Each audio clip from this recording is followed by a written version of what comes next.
పిల్లలు మనకు వేసవి సెలవులు ఇచ్చారు కదా, ఈ వేసవి సెలవుల్లో మనం చేసే పనులు ఏమిటో, చేయకూడని పనులు ఏమిటో చెప్తారా?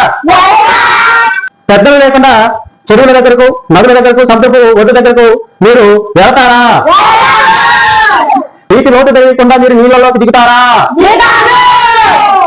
ఎవరైనా మునిగిపోతుంటే పెద్దలను పిలుస్తారా? మీరే నీటిలోకి దిగి అతన్ని బయటకు తీస్తారా?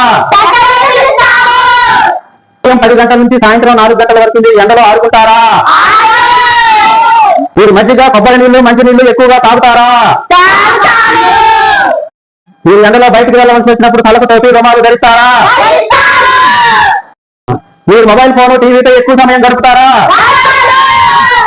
మీరు మంచి కథల పుస్తకాలు, నీతి కథలు చదువుతారా?